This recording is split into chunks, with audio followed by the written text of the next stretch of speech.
a Franciscan sister were all walking along an old road, debating the greatness of their respective orders.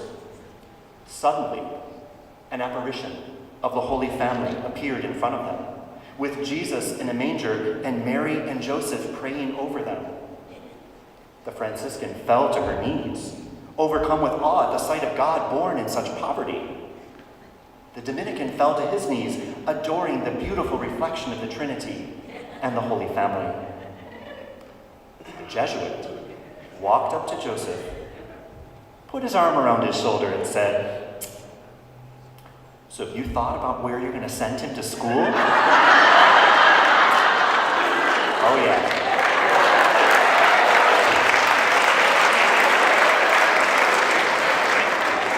Hashtag, oh yeah. Brothers and sisters, we have a big, broad, and serious topic to cover this afternoon. What young people have to say about the challenges you all face and the hopes that you have for yourselves and the church and for all of us. So with that, brothers and sisters, I'd like to let you know that we are going to have some guides who will take us through this wonderful opportunity for talking and listening. And it's my pleasure now to turn the program over to our wonderful and capable MCs. Would you please help me give a warm welcome to Sister Liz Schoberg and Brother David Deradorian.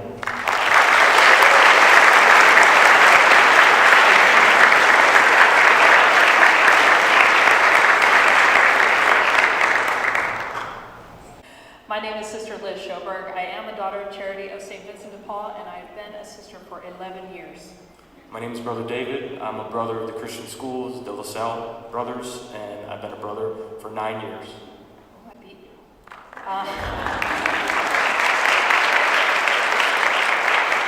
It's a real honor and a privilege to be here. Before we turn it over to our VIPs who are with us, we also have some wonderful people online who are taking part in this event. So for those who are attending virtually, we're using the hashtag NRVC. And there is a chat box. I know this is everybody's here, but there's more online. If you want to join in, just use the chat box that's there on the link, and we're really excited to have you. We certainly want to thank NRVC and Canisius College for making this whole thing possible. In the back, we have the A Nun's Life crew who is running the show online, and Phil, who's going to be bringing us some questions as we go along. Also, True Quest Vision, thank you guys for all you do to support Vocations. So we're going to get started with introductions for our panelists. So the first question we'd like to ask for our panelists, and we'll start with the far end of Anna, is just tell us a little about yourself. Who are you, and where do you come from? So my name is Anna Capello, and I am a senior education major at NRVC University, and I'm a sign language minor. And I'm from Orchard Park, New York, but I live in Niagara Falls currently.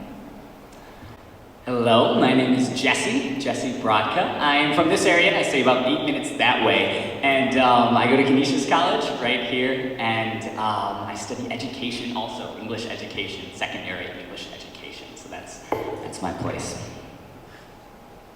Hello, everyone.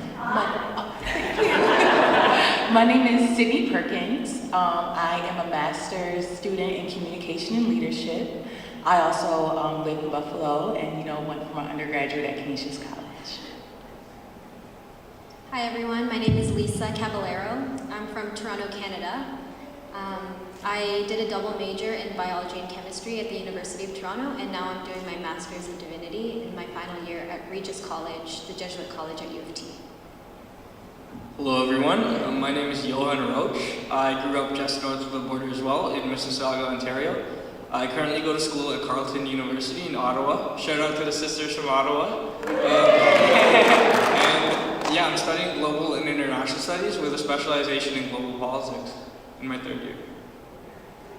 Hello, I'm Michaela Fulton, and I am a student at NRVC University. I'm a senior majoring in religious studies. I have a minor in philosophy and English.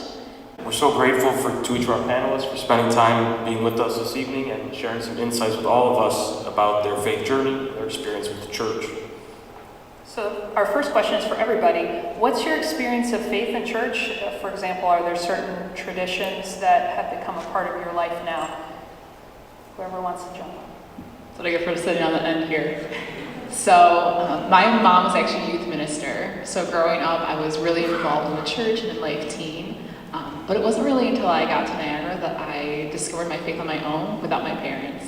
And becoming a leader in the church, and I was co-captain for the soup kitchen, which is a soup kitchen that we run actually student-led at Niagara University every week. We feed 50 homeless people, which is an awesome experience. And during Mass, I'm a cantor. I sing in the choir, and I lecture as well. And we have a rosary group every day at 8 p.m. There's about 10 of us who pray the rosary and dedicate ourselves to Mary. And this was kind of fun. Actually, a few days ago, we had an All Saints Day dinner, and I invited all my rosary friends over, and we each picked a saint to pray for the year, and they ate some of my pasta. So we have some cool things going on in Niagara. Nice. I'm Jesse. Again, I don't know if that was part of this. My faith experiences, I would say it also started young. I grew up in an incredibly loving family. I cannot start talking about my faith without talking about the love that I experienced.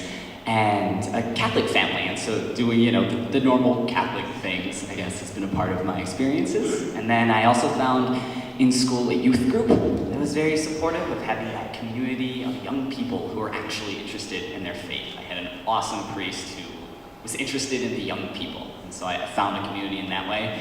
And then going on to high school, I really discovered more of my faith through music as well. I was involved in a choir that sang at masses, and a choir that actually went out and did little service type work with ministry, and as well, and I've continued some of that work now in college. I run a group that does the music for masses on campus here. That's been a real joy. And also through service in high school, I went on various service trips and things like that, and found my faith through those relationships with the poor. If I were to talk about my faith now as a college student, I'm in my second year of college, and I would say that the big things for me have been kind of developing a personal faith, like a prayer life, a daily prayer life, and different ways of doing that, and kind of finding myself through that, and then also ministry work. I've had the opportunity of going back to some of the programs I did as a high schooler, and being a leader on those, and accompanying young people. I know I'm a young person, but other young people in their faith journeys as well. So that's some of my faith experiences. So, God is good all the time. All the time, God is good. Amen. So that is my experience in a nutshell. A quick brief story about who I am and where I come from. So St. Luke's Mission of Mercy is a non-for-profit on the east side of Buffalo, literally about maybe 10 minutes that way. And this place is God on earth, heaven on earth to so many people, including a part of my family's story. So my story in a nutshell, my mother, her mother died at a very young age, and she was left to take care of her brothers. And so just through the vicious cycle of being too young, having so much responsibility, she fell into self-medication, which for her was crack cocaine. And so she was on her way, to kill herself. She was on her way to die. She was on her way to death, and she was pregnant with me, which, it didn't really bother her that much because, in that time, you don't have the Maslow hierarchy of needs, you don't have food and things, who can care, who can, move on. So she was walking along the street, literally on the way to kill herself, and a man, pulled over and said, "Hey, what's going on? You look very distraught." She was like, "Yep, I'm, whatever, on my way to end my life." And he was like, "I need you to meet a woman. I need you to meet Amy Betro. She owns Amy's Place on Main Street. So if you guys spend a little bit more time in Buffalo, try Amy's Place. It's on Main Street that way, about 5 minutes. And it is amazing. So my mom went there. She's like, "Okay, sure, whatever. I'll go and try another open door." So she opened this door. And my grandmother was on the other side. And what she didn't know was that my grandmother, about a year or two before, met a man named Norman Pellini, who is a Canisius College alum and also honorary doctorate, just like my grandmother. And her and Norman Pellini took a trip to Medjugorje, Yugoslavia. And they went and they met and they got to share, again, their passion. It's a short story, like making it short. They shared their passion about how they want to take care of the poor and how they wanted to help people. So they found that St. Luke's Mission of Mercy was closed and for sale was St. Cecilia's. It closed down and that it was for sale. And through the miracle of God, they were able to open St. Luke's Mission of Mercy.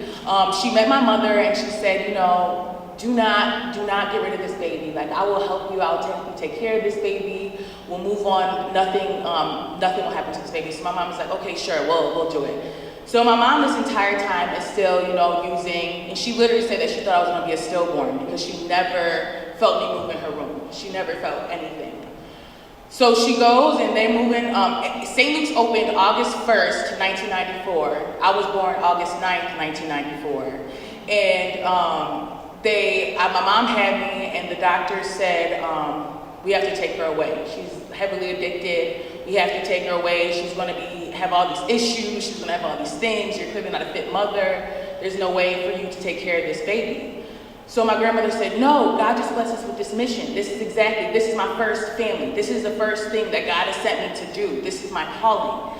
So my grandmother said, no, we're gonna get Sydney's room. My room is the first room at St. Luke's. And St. Luke's now has 23 homes. We feed up to 600 people a day. We have homes specifically for women and children. So my room was the first room available. And a couple months later, they tested me and I was tested 9 out of 10. And so, I was able to stay with my mom. My mom is clean. For Christmas that year, my first birthday, she gave all of her addictions up to the Lord as a Christmas gift. And through that, you know, at St. Luke's, I've been there since, again, like I said, since day one. And I've told you all the things that have happened since then, the miracles that happen there, the things that can be, you know, God touches people, again, on death row, the people who no one else wants. Like even, you know, sadly, truly, and kind of timely, pedophiles. We help those that even the world cannot, you know, stand. Even, you know, that's the miracle of St. Luke's. And one of my faith traditions is that every year for Thanksgiving and Christmas, Western New York comes together. All of Western New York comes together. St. Luke's is a non-for-profit, takes no money from the government, and we feed 2,000 families with 3 bags of food, dry goods, frozen goods, canned goods, and it's all by the donations of generous people. And that is like my favorite tradition. It's like going in, seeing all these volunteers, seeing Canisius College comes in buses and seeing families bring their kids and share that tradition with people. That's how, you know, church, that's what the church is. Church is us. So those are my traditions, is, you know, just seeing the power of people and how we, you know, work together, coming together for the Eucharist and, you know, working together.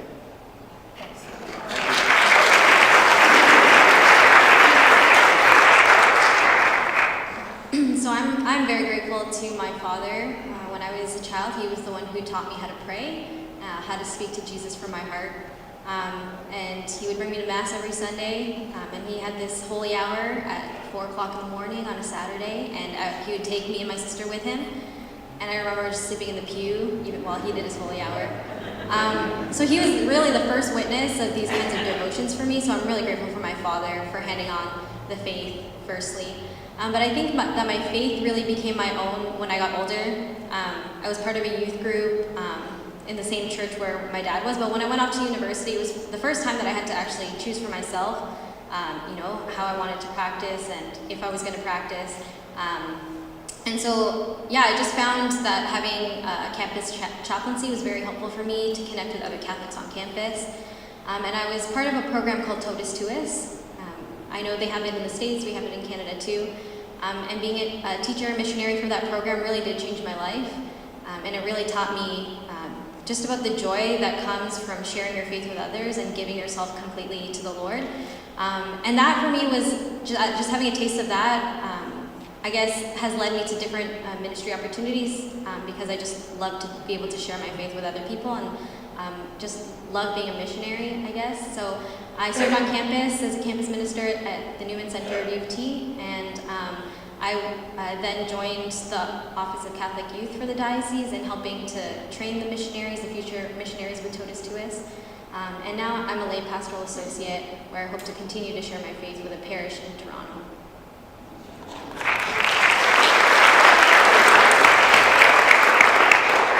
Great, so my story. So I grew up in a Catholic family as well.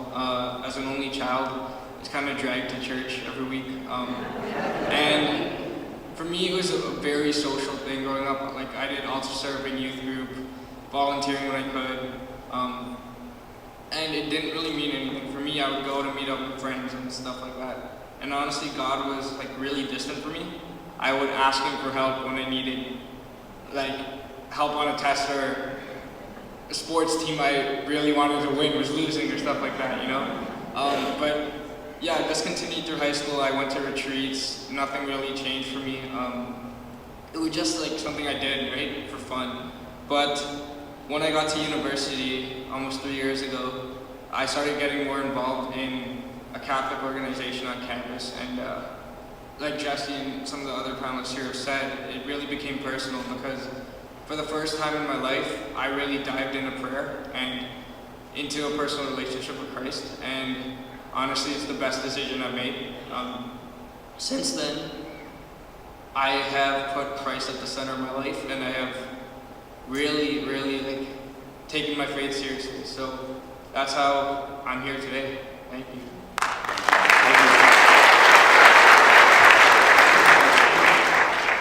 So I was also born in a Catholic household, and they really just brought me to God and helped me grow into my faith. And so after I became confirmed, I knew that I wanted to help other people recognize God's love and help them on their journey. And so I started teaching religious education right after I became confirmed. But my faith did become personal once, a more personal relationship with God once I got to university. And through the struggles, just understanding that God is always there for me. And so when I switched my major to religious studies, which is my true passion, I started a theology club on campus to be able to talk about religion. And I've also been very involved in a pro-life group on campus and very involved in campus ministry and just trying to help whoever I can just understand God's love and understand that they are worthy and that they are loved as well.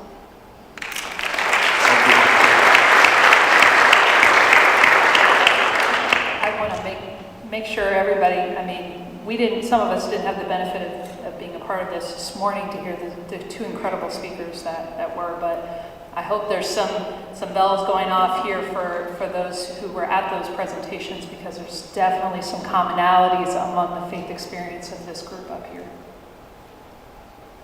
So one of the questions that we'd like you to consider as we move forward is to think about perspectives that the church offers you, like experiences, some of you mentioned them already, that you feel that you are not able to get elsewhere. So some of the unique things that you think the church is able to enrich your life with.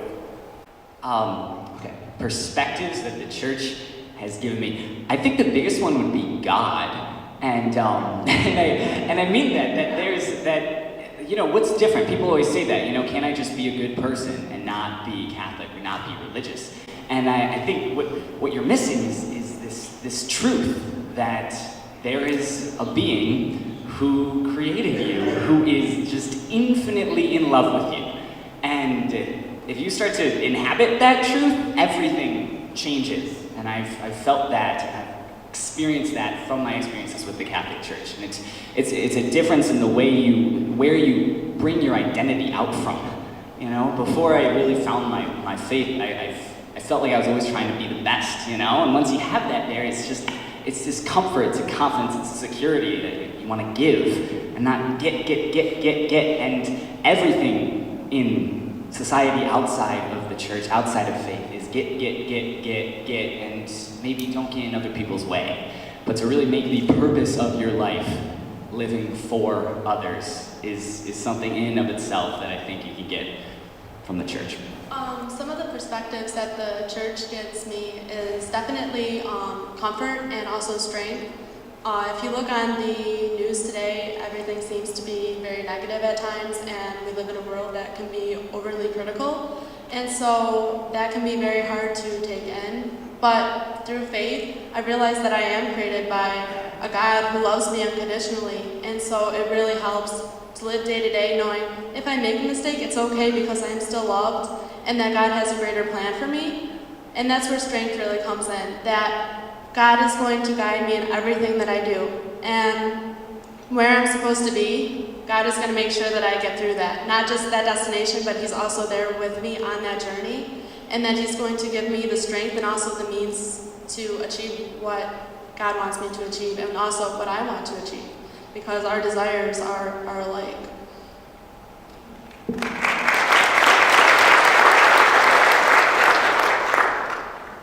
For me, I think that one of the perspectives that is important that I've been given from the church is just an idea of success, I guess, because like I said, I did a double major in biology and chemistry, and I was doing really well.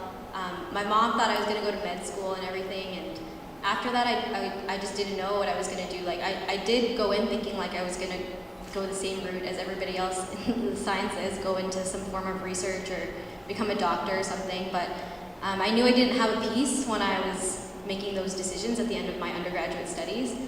And so when I finally decided that I was going to go study theology, my mom was like, what are you going to do with that? So, and I love my mother, and I know that she was just looking out for me and looking out for my best interest, but often like the perspective of the world is if you're not making money, if you're not getting those jobs that everybody wants you to get, then you're somehow less dignified, or you're less successful. But just having the freedom to be able to know that God has a plan for my life, or like that God wants something of my life, that helped me to be able to feel the freedom to just give my life to something that I wasn't sure where it was going to end.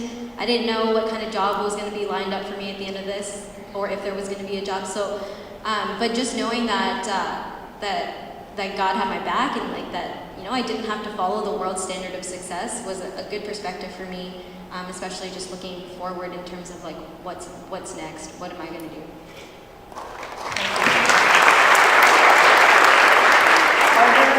Are there any perspectives that either for yourself or for your peers that perspectives that the church holds that might be a hindrance to its being relevant today? Things that may stand in the way, in your opinion, or maybe from your peers? Obviously, I think for all of us, talking to our peers, and when we're all on fire for the Holy Spirit, for the Lord, some of our peers this is their first, introduction to the faith, they can always just say what we all hear when we like, it's just so strict. The Catholic faith is just so strict. Like, it's so guilty, it's so this, it's so that. And so I think that goes back to, they would know we are Christians by our love. And like, if you have to, speak about the gospel, like you're doing it wrong, So I think it just shows them, you have to show them that as examples, that we are happy. Living in love with Christ is being a free life. And just that, I tell all people, like my confirmation class all the time, that the reason why we have these was so God can give you the freest life. If you wanted to do, skip and go to step C before step A, you're going to be so confused. You're going to miss out on all the joys and beauties that step A and B, offer. All these things that you can do and you can create and you can explore. So I think it just goes back to, when people say, especially now with the questions that we're getting, we have to be examples. Like, we're examples of the church, and we have to continue to live with that light in our heart.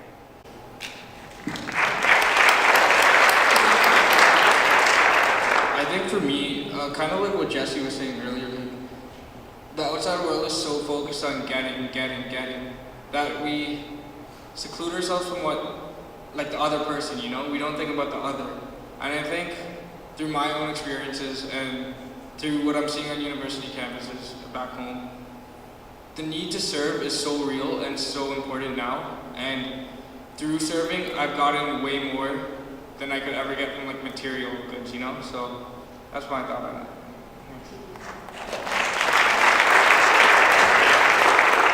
So I was listening to a podcast yesterday, and there's a statistic, and it said about 76% of Americans consider themselves Christian. And I sat there and I thought about that. 4 out of every 5 people you meet are Christian. And that shocked me, because I think in the world today, you don't see people acting like Christians, even though they identify themselves. So for me, I think if you are a Christian, and that should be showing, you should be showing that through love, and people should be like, yes, like that person's a Christian. If they find out you're Catholic, that makes sense. The way she acts, that makes sense. And I go to Catholic University, but we have a lot of diversity of faiths. And So people ask me, well, why Catholic? Why not Christian? You know, we all believe in the same Jesus. What's the difference? You know, why Catholic? And I always go back to the Eucharist. And for me, Catholicism is Jesus and it is the Eucharist. And it is so powerful. And I think that is so central to my faith. And I'm so, so proud to be Catholic.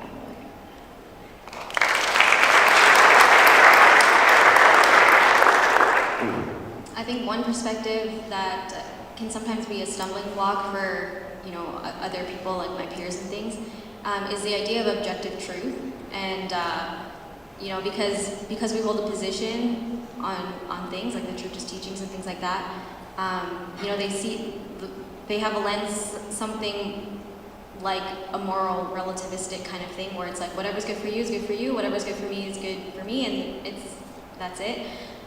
Whereas, you know, like we're seen as like, how can you hold a view like that? Like it's bigoted or it's, you know, it's uncharitable, like, and you're supposed to be all about charity and all this stuff. But like, so just having this view that there is objective truth and we, you know, like we would never violate someone's, you know, right to hold whatever views that they have, but we don't necessarily have to agree with the things that they believe in or the things that, you know, that they hold dear to them. But it sometimes does become a sore point, I think, in discussion because it just seems like we're all about our own ideas and not open to other people, and that we're not tolerant in some kind of way because we don't agree with them when tolerance really, that is the definition of being tolerant of someone is, you know, you can be with them and still not agree that we believe the same thing, but I don't know.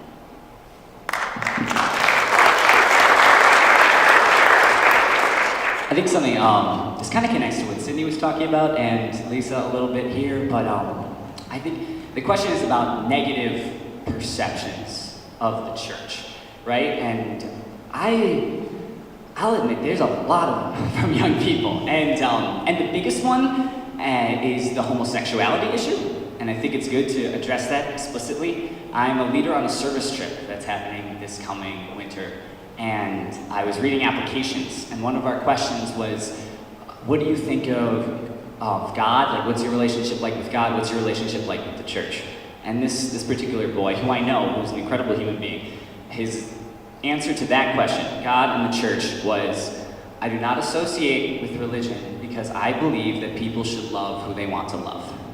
That was the first thing he thought about. And for most people, I've had other experiences of someone was making confirmation of a friend of mine. And I was talking to a friend of theirs, and I said, oh, does she like it? Is she into it? And they said, no, of course not. She's gay. Of course not. It's something that's seen in, especially people of my generation and below. We were kind of talking about generations beforehand. I'm like the one below millennials. And I will tell you something about people my age and younger, is every single one of them knows someone who's gay and is probably friends with someone who's gay. And regardless of where their parents stand politically, is probably okay with that. And I think that's a truth that we need to think about as a Catholic Church, of how we're going to react to that, because we are losing people left and right. It shuts people off of the conversation. And most people hold the perspective that, you know, you tell, what does the church say about this? And they'll say one thing, and you say, what does God think about this? And they say, well, God says this, you know, the church is messed up. We don't care. That's something I hear a lot coming from young people, and I think it's one of those perspectives that I think has to be talked about.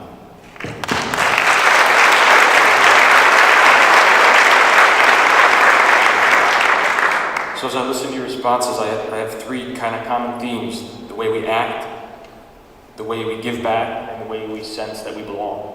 So thank you so much for that. Michaela, a question as we move forward, and then people can respond.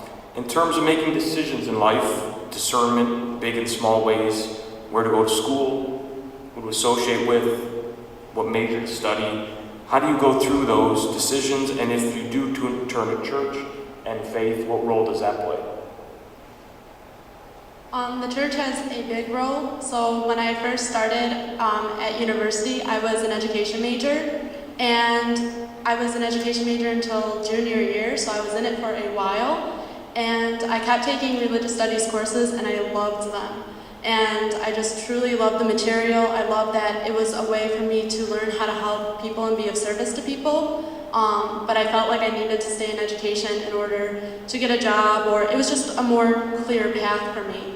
And so eventually there came a point where I got a message from the Dean of Education saying you cannot take any more religion classes because you need to fill them in with education classes if you want to graduate. And so I said, well, it seems like it's time to switch now. And so I switched to religious studies, and I immediately was extremely happy, and I told everyone. And I was a little bit shocked at the response that I got, because not everyone was as excited as I was. I was getting questions from, like Lisa mentioned, my family, from other professors saying, you can't get a job in that, why do you want to do this?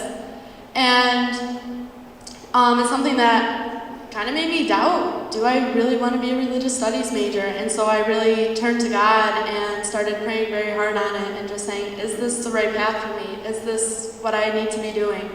And ultimately, God has shown me that yes, this is what I need to be doing, and God has given me the means. I've received just recognition for what I have been doing. I've received scholarships for what I'm doing. And it's helped me know, like, yes, this is the right path. And as I'm a senior now, so I'm looking into going into grad school. And one of the things that is easy to get caught up in is I want to go to the best school, and I need the best of everything.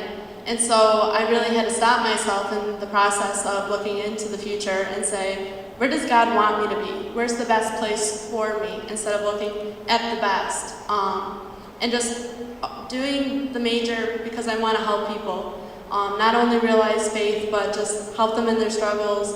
And I think if you do anything out of love and out of wanting to help others and better the world, I think that it's always going to work out. And I just really just put my faith in God. And so far, so good. This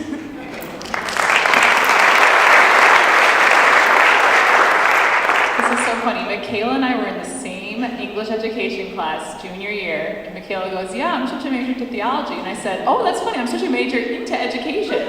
So we both switched our majors junior year, which is unheard of. The fact that I'm graduating on time is a blessing and a miracle.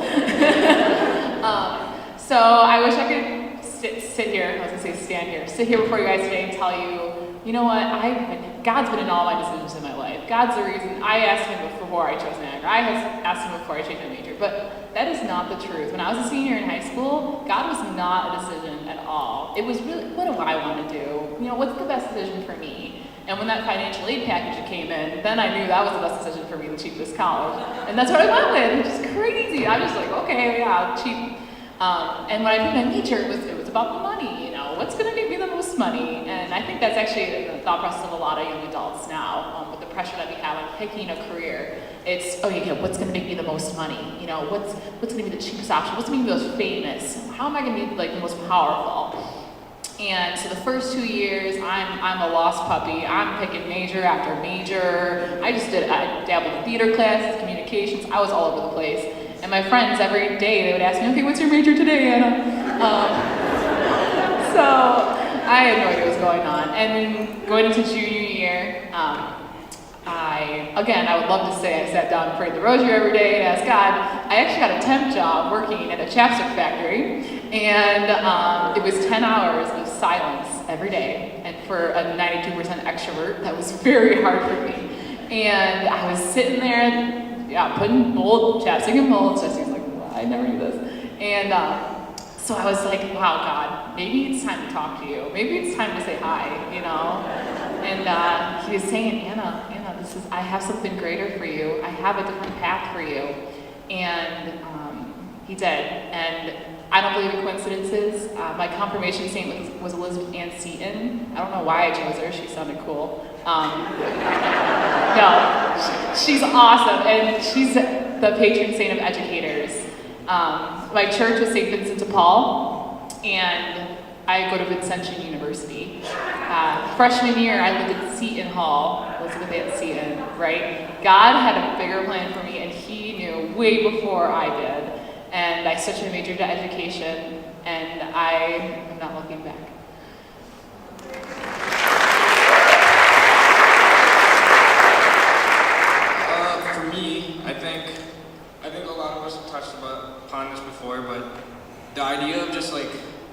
through prayer, we can find some of the answers. For me, it was always putting my own desires ahead of God's.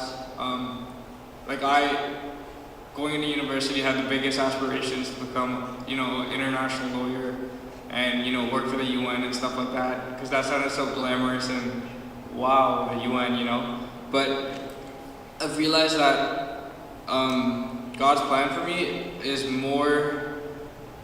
it's just more powerful and more worth living than any plan I could have for myself. It led me to reflect on a scripture verse like Jeremiah 29:11, for surely I know the plans I have for you, right? A plan for future and not for your harm. So from that and through prayer and through immersing myself in scripture, I've realized that the biggest thing for me to do at this current point in my life is just letting go of my own selfish desire and letting God take full control of my life. So, yeah.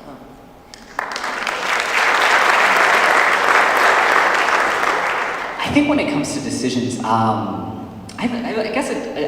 gone through a journey in this process because I used to think very much about, what does God want me to do? What does God want me to do? And I don't think that always led me into the right direction, if that makes sense. And hear me out here, because I once heard, there's a phrase, I'm a really big fan of Father Greg Boyle. He's a Jesuit priest. Yeah, I give it up for Father Greg's amazing. But he has a phrase that he says that we have a God who doesn't want anything from us, but wants something for us.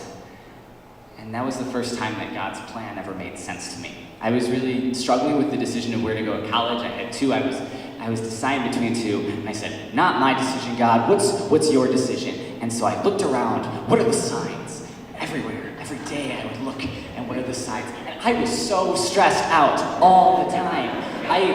Seriously though, because I literally lost some of my prayer life, and I lost different meaningful relationships with opportunities to have these meaningful relationships because I was so stressed out figuring out the right answer.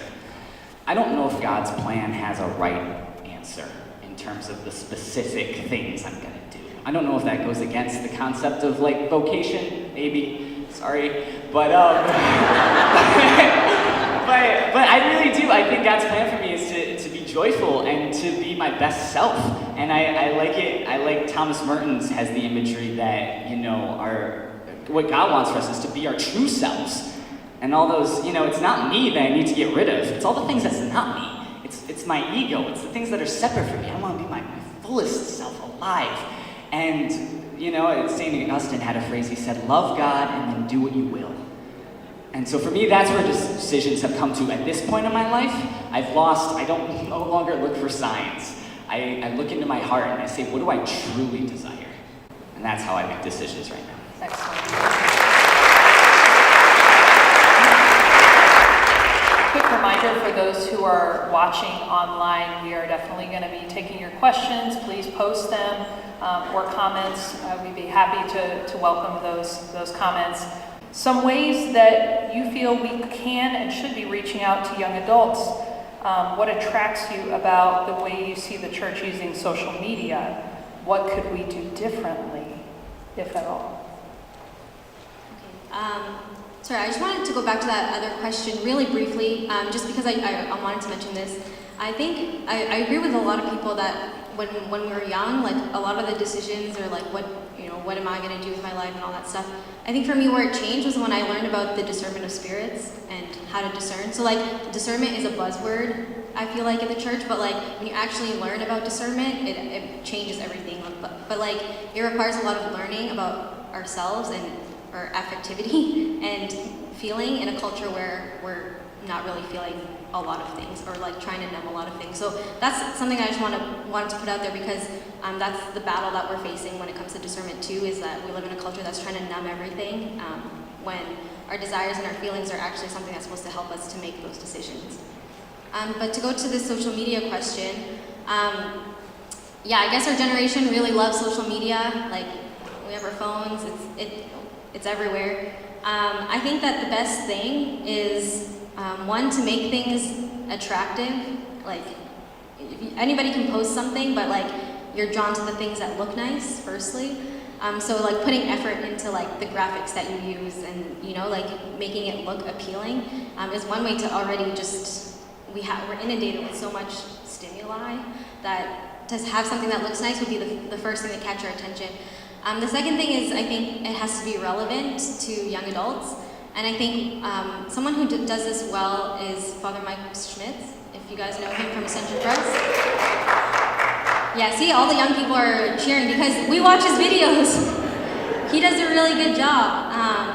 And just picking topics that some of them are, you know, like really helpful in the spiritual life, like about prayer and discernment and things like that. But then other things are just practical, like what time do you go to bed? And like how do you, like these are things that as you grow up, like nobody's teaching us these life skills anymore, like how to make a bedtime for ourselves and things like that. And so videos that actually just are relevant to a young adult's life and how do we want to conduct ourselves as we get older and stuff, definitely is a good way to go. And good production, because his videos, like, they're really well done. They're not just him, like, with a camera that's not very good and sound that's off. Like, it's a good production.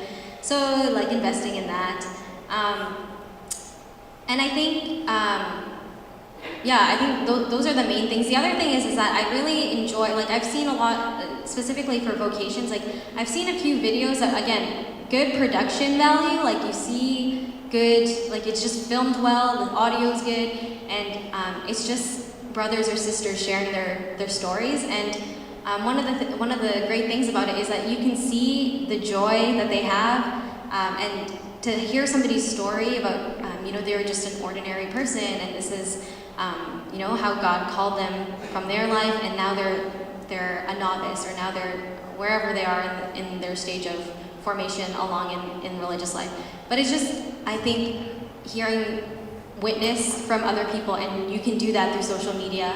But again, we're not going to watch the videos that don't look good. So it has to be attention grabbing first, and then we'll definitely click on it. And then if we can share that with other people, then all the better. So.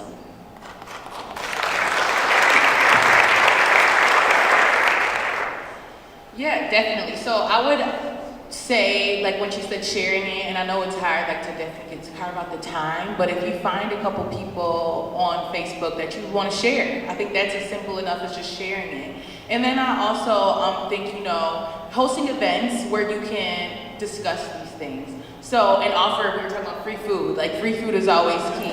So, exactly, so maybe when you get these videos, like maybe find a couple that you already know look nice, share them, and then if you're looking to make posters and things like that look really well too, it's called Canva. I don't know if you guys have heard about that. I really love Canva. It's a free service. You can make posters on there.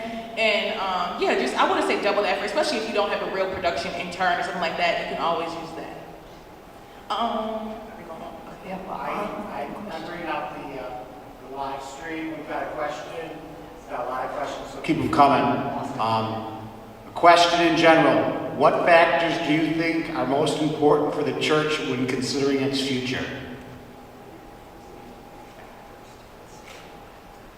I think this goes back to the question before the last with, and almost echoing back to Jesse's and almost what we all have been saying, like, everyone's path to Jesus and to, is different.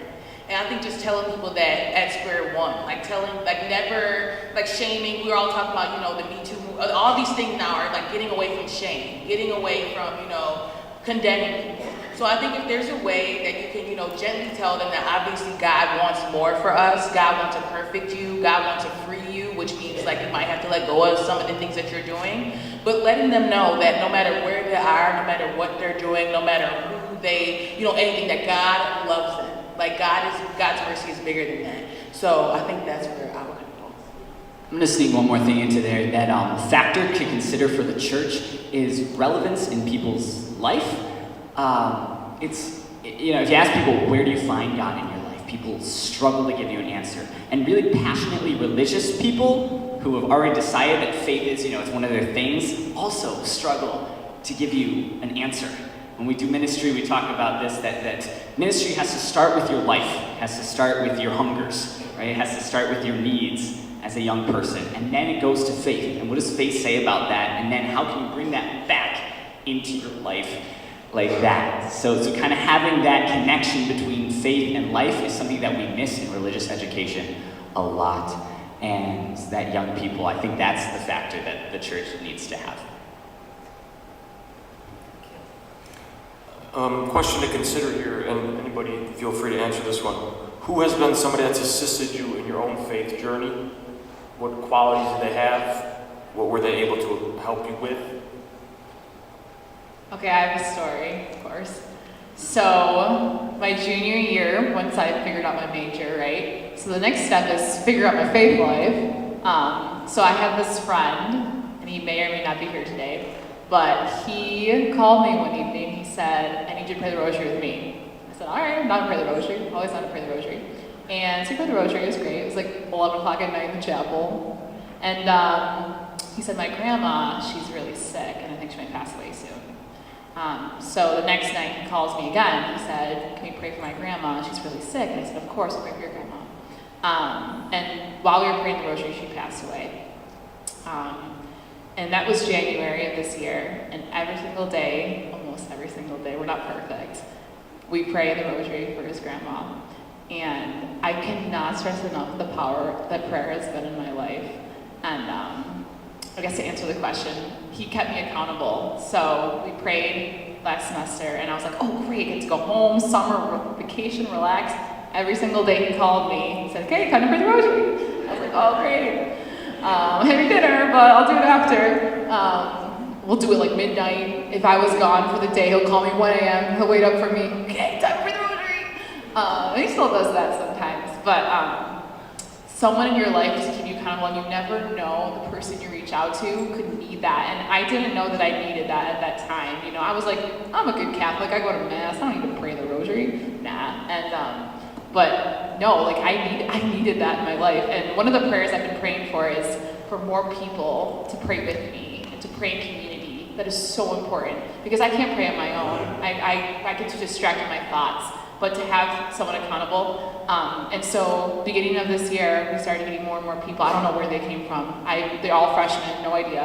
And they just started coming. And we were like, wow, there's more people that are Catholic that want to pray the rosary with us. And so we have up to 10 right now. And I just can't wait to see, and I'm graduating this year, sadly. I cannot wait to see how many people, you know, are doing this. And it's just a small thing, 15 minutes a day. And it has made all the difference in my life. And so thank you for doing that.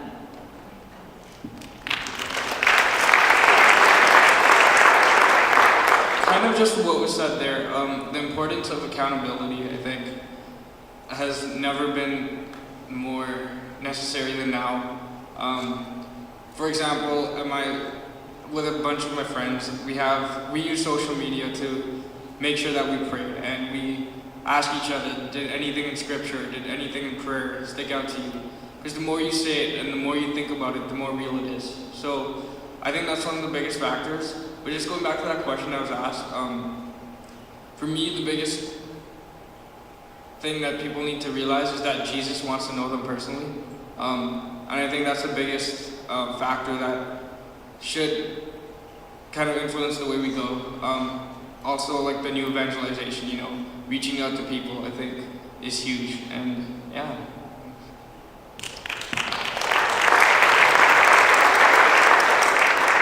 One of the people who has guided me throughout my faith journey is my grandmother. So going back to that first story, she is Amy Betros. She's the director of Sing. A quick story again about the power of prayer. And no matter what it is, every single thing. It could be, so she runs the mission. It could be a bill like for $11,000, and she will write the bill and say, "Please, Lord, give it to me," and He will provide. Like, God is so good. And her power, her prayer, like her belief, like, you know, when it says you have the faith of a mustard seed, it can move mountains. Like, she's got that mustard seed, and you know, she works with that mustard seed. And a story that I want to share is like last Friday we had a gala for the women and children's houses that we are working to build. And I was emceeing one of the ladies on the committee. 5 months ago, like she had a surgery on her heart because a part of her heart was dying. And they put this piece in her heart. She thought there were 1,000 people before her that got the surgery. It turned out it was only 100 people before her got the surgery. And she still was in faith, and she went and got the surgery. And that Monday before the gala, it was supposed to like start, it's supposed to be like a remote starter for her surgery, it's like this new thing, and it didn't turn on. So she went that Monday before the gala to go see if it would kickstart again, to see if it would work again. It didn't work, and the doctor just said we're going to have to wait another 3 months until your healing is a little bit more firm, and then we're going to go back again. So we weren't expecting her at the gala because she just had her heart surgery, obviously. So that Thursday she was there volunteering, she was there putting the baskets up and everything. And during the live auction, her part of the gala is a live auction. During her part, my grandmother and my grandmother, just 440 people to stand up and extend their hand over this woman, and we're going to pray for her that God can heal her heart, continue for her to do, what was meant for her to do. And it was that Friday. The next day, she got a phone call that they found an exact heart match for her. And that it was like perfect match, she needs to come in right away. And the praise report for her, she's walking around, she's up on her feet again. And that is the power of prayer. Like that is just one of the miracles that God has shown, that it's just one thing that we can ask. And I think that's key, is if you can pray, praying with people. If somebody says, oh, I'll pray my aunt or something, or I need to get this test, pray with them right in that moment. That might be the only prayer they ever hear. And I think that's so key, is showing people that if you believe in prayer, that prayer is more, tangible than our masters or than our degrees or than the, money in our bank account, that prayer is more real than, anything else. So I think that's key, is, showing people that.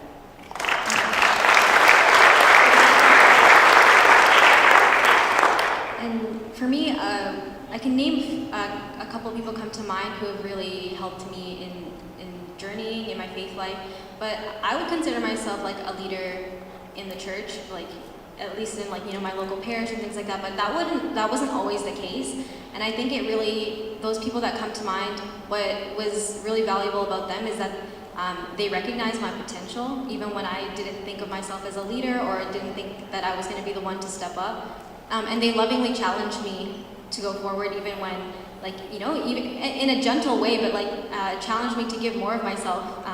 And I think that's one thing, we sometimes just let people off the hook, but if we actually demand more of them, they will step up to the plate, And so I think that idea that you can challenge someone in a loving way so that they can achieve something beyond what they thought was possible for them. Because, like I said, if I never met those people in my life, I definitely would still be that person who is just attending events or just, thinking that the church is only going to give to me and I don't have to give anything back.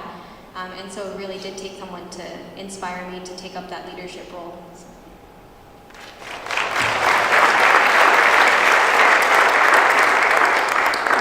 What we'd like to do is not have a stampede, but gently invite anyone in the audience here live in the conference room here that would like to ask a question of the panelists or make a comment to feel free to come up to one of the two microphones towards the front and offer that question or comment. My community would be so surprised that I'm the first one at the mic. It would be. So you were talking about how you live your life and your actions, letting somebody know you're a Christian. So one of my civic heroes, I guess, was Mohandas Gandhi. And supposedly a reporter once asked him if he had ever thought of becoming Christian, and reportedly he was supposed to have answered, "I like your Christ well enough, but not your Christians." So when you see someone who supposedly is Christian not behaving in a Christian way, how would you challenge them? I think it goes back to what Lisa said about in love, correcting them in love. And as even Anna was saying, our generation right now is so, especially in the teenage, young adult years, we're so fragile about our egos, our reputation. So I think one way, and even in my adult life now, my best friend, me and her grew up, going through Sunday school together, everything together. And then now, it's time for us to be adults, and she's kind of straying from the church. And some of the things, the ways that I've kind of handled it, is not necessarily in the moment moment when I see her doing those things because she might not take it in the way that is meant to be taken. I've just kind of spoken to her and just reminded her about like our goals for each other, taking it back for our goals, like, and first starting it with me, oh, I want more from you, and then, you know, hopefully that will open it up for her to understand that, you know, God ultimately wants more from her. So I, you know, maybe try to make it like, you know, start quietly, take her into a place where I know that, you know, she's not feeling defensive, and then go from there. Thank you. Each of your stories, I was so touched. The words in there, the church is in good hands.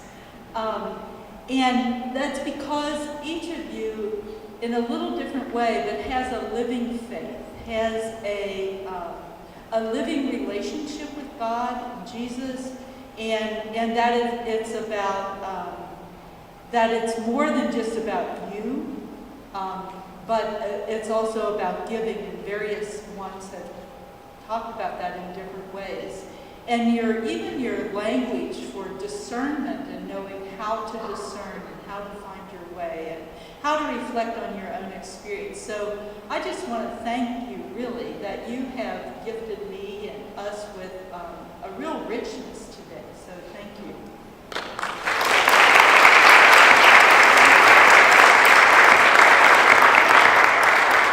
Hello, my name is Father Jude. And who is Logan Paul and why does everyone hate him?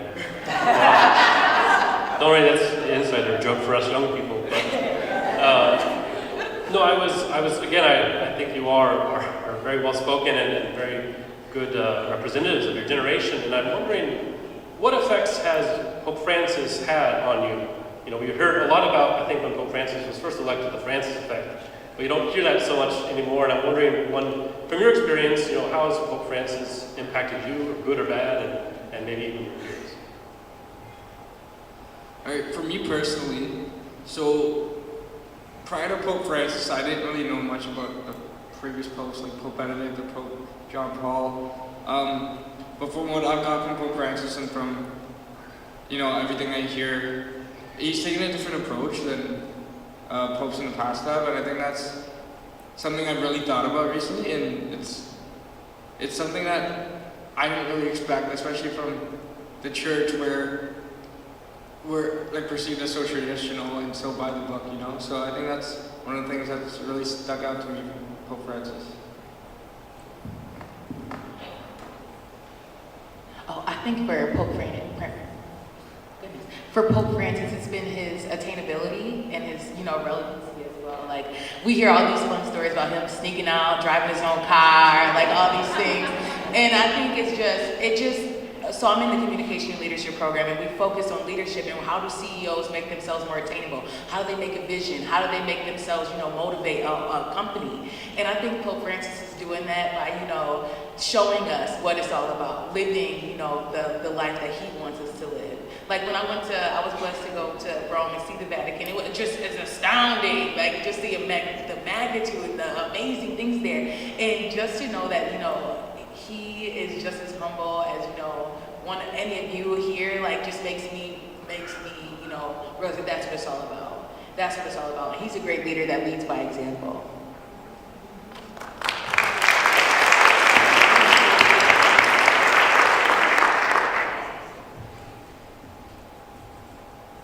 In light of our experience in the past 30 years, give or take, with the sexual abuse in the church of its hierarchy and some clergy, what would be your words to the leadership of the church today?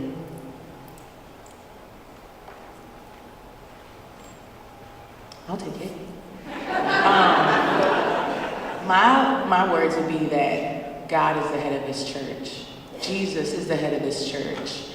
I think that especially no matter what it is, no matter what we see, obviously we have the 60 minutes programming and everything, but I think we have to realize that people are people. You know, priests are people.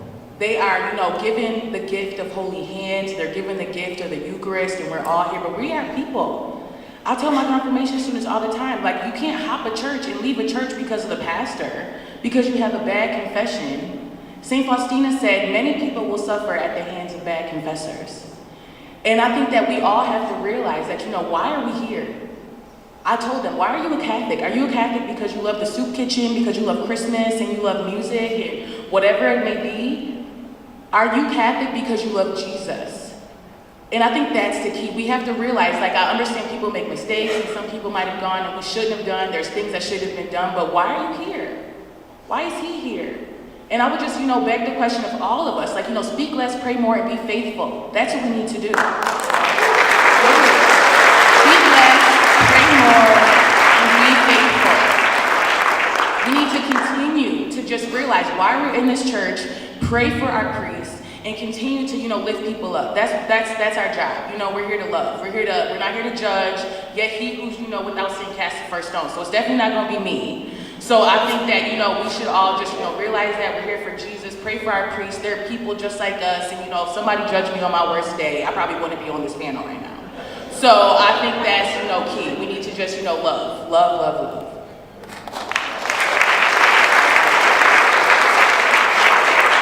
Just really quick to bounce off of that, I think being a Catholic is not a building or a structure or going to church or saying your daily prayers or praying before meals. Catholic means community. And so the people that you talk to in your life, that's what it means to be Catholic. And an institution is not perfect. An institution can be corrupted, but Jesus is forever. And he is the church, and he is what Catholics, what it's about to be Catholic. And, just because, it's easy to be a Christian when everything's going well, when everything's smooth. And what's going to really test your faith? What is really going to show you that you're really Catholic? It's when things are hard and God isn't there for you. And he's always there for you, but when he doesn't show it. And when you have that dark night of the soul, and that's when you know. And that's what really proves that, yes, okay, this is what it means to be a Catholic, and means to stand by the church even through the difficult times. We're going to take one online question real quick. I have one from the chat room. I wonder if our traditional verbiage is a put-off or distances today's young church. Yes, it is. It depends on the person, of course, but verbiage, meaning just church kind of, the way things, I guess the way things are said, the way things are done. I had a girlfriend in high school who wasn't Catholic, but she saw how passionate I was about it, and I took her to mass, and she was very confused. And she questioned me about the choreography, She thought she finally got the sign of the cross down, and then it came right before the gospel, and she saw me going like this, and she was ready, and it wasn't. But it's hard, and so I would say the solution to that is to have things outside of Catholic verbiage to welcome in young people, and have Catholic verbiage to welcome in young people. But it's got to be a combination of both, because especially for people who are not raised Catholic, it's just an immediate, cults, turn off. It really can get like that, but that's my comment.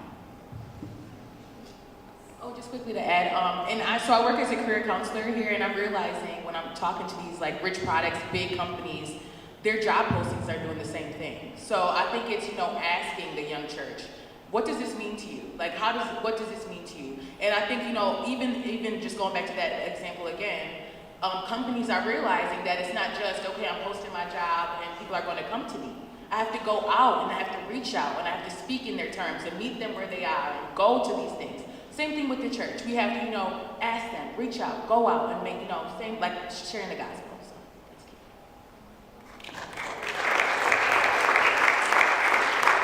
I don't know if you've noticed, but you're sitting in front of a bunch of religious. So I guess my question to you is, how do you see our role in the church? And what do you expect from us? For you? I love you guys. I think, you know what, our generation is all about being countercultural, right? Everything they read in school is how to go against conformity, right? And I think who are the people today, right now, who are going against the status quo? It's the religious. Literally. No, seriously though.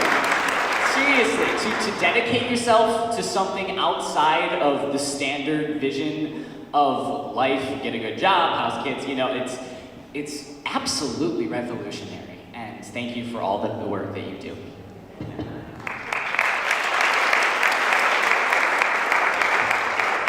So related to the last question, can you concretely or practically tell us what you need from us? What can we as men and women religious provide for you, whether it's witnessing of story or a house of welcome, or what is it that you need from us? So at Niagara University, we're so blessed to have like 8 Vincentians that live on campus with the students. And I love walking around the Gallagher Center, Student Center, and just seeing them talk to students. I once went in the dining hall and saw the president of the University of Ascension serving meals to the students. It was so powerful. And being one, and I think people are scared of the collar, afraid to approach someone of religious, and I don't know what to say. But just talking about anything, like the weather, how bad the bills are, just having that start, don't jump into like, oh, religion, Catholic, just taking that, and I love it when the priest will sit down to me, we'll joke around with each other, and we'll kind of make fun of each other too, but it's all in good fun. Also, what I love that they do at Niagara is they'll have a teaching mass, it's called, and during the Catholic mass, the priest will stop the mass and say, this is why we're doing this, and give a little excerpt, and I love that because I think as Catholics we go through this routine, every day I'm sit, steal, stand, kneel, and why are we doing this? Why is Mass so important? And they'll tell us directly, this is why this is important, this is what this means, and for that is so humbling, and speaking at my level, speaking at my terms, and I think continuing to do that, and I think the religious do an awesome job at that, and just continue just to talk to young people. That would be awesome.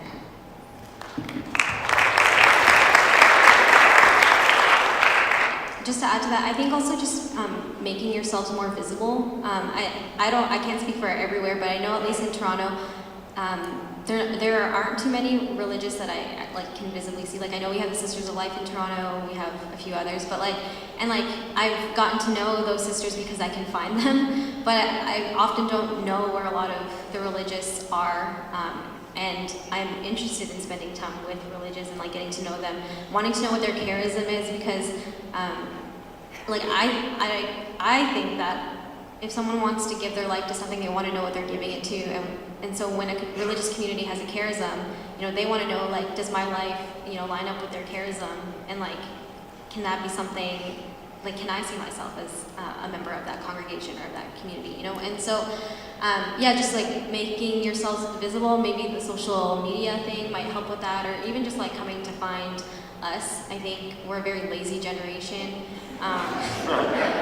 So I mean, I have made trips out to coming down to the States and seeing some sisters, but I have to become aware of them before I go and make the trip. And so somehow, if they show up somewhere in my news feed on Facebook or something, there has to be something that makes me stop and pause and reflect and think could this be something for me, kind of thing. Hi, thank you very much. Among the group out here, I'm fortunate to also be the parent of 2 14-year-olds. And, in conversation with my 14-year-olds, sometimes they get frustrated with me as a parent, trying to understand, what's meaningful or what's important in their lives. I mean, what really resonates? And in frustration, one of my daughters said, hey, if you really want to know what's important to me, just follow my Spotify playlist. You will understand me better. So I'm asking you, what is on your Spotify playlist that a song, a movie, an image, media that really resonates and speaks for your generation that could communicate to us older people to better understand you? So, thank you. One thing that young people have really, really difficult lives. And 14-year-olds, especially at that kind of age, anything in high school and middle school, are incredibly difficult. Every single young person, I think every single person you meet, honestly, but specifically every single young person is going through something, some kind of specific struggle that they think about 90% of the time and they never talk about. And that's, I'm willing to bet, going to be the topic of those songs on that Spotify playlist. It's the things that hit us at the deepest, and I'm talking like real struggles here. Loneliness, with self-harm, with depression, anxiety. Like, it's so relevant for all young people. All young people are going through something. And I think that's a place that the church can be, is to facilitate those conversations about what you're going through. And that's what's important for people. Yeah, just to add on to that, I think the importance to talk cannot be understated. You know, like things like the phone and stuff, they disconnect the communication that parents have with kids. And like in my experience, like I've fallen victim where I would rather go on my phone and talk to my parents, you know? And that's a two-way thing. Like it's not just on the kids or it's not just on the parents. The importance to just like sit around a dinner table and have that communication with your kids is like so important and can't be understated. So yeah.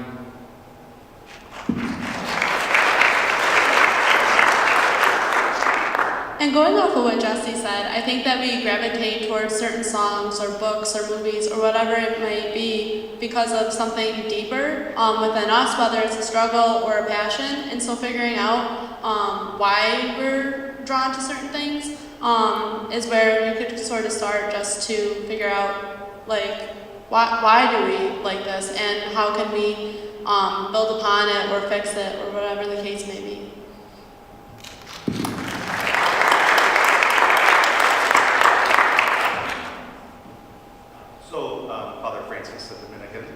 As you know, this is a big group of vocation directors, so in a certain sense, our assignment is to recruit, right, for our religious orders. And so one of you are all college students, and so maybe a question, this is kind of a two-part question in a certain sense, but so we meet a lot of young people, right? So what's something that you think a religious, like, should ask you, like meet you, greet you, and what's maybe a no-no? What's something that they shouldn't ask you, awkwardness or whatever?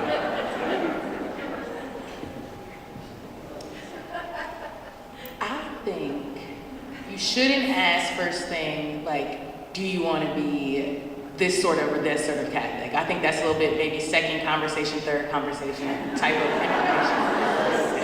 Exactly. But I think something that we can all kind of relate to is like maybe what are their dreams, what are their goals, and I think relating that back to how they can do that, but even more fully with God, even more fully. And I think that's what when we talk about our majors, like finding our majors and people questioning, well, what are you going to do with that major? What are you going to do with that major? No matter what major you are, no matter what you do, it's ministry. You can do it. Jesse said, from our needs and desires comes our, wants to fulfill, and then our faith, and then how do we bring that back to, life? So I think that's key, is maybe starting out with what are your goals, and then letting them share that a little bit with them, and then being like, okay, and then, continue to reach out and show them how God can allow them to do that more fully, or how the people of God are waiting for them to do that for them. Yeah, no, I absolutely agree. I think one of the questions to start off with would be, who are you and what do you love? And from that question, I think that you can see who someone truly is and what gifts that they have. And then from there, say, well, this is something that we need in the church. This is something that we need in our communities, and show that who they are and what they love has a purpose.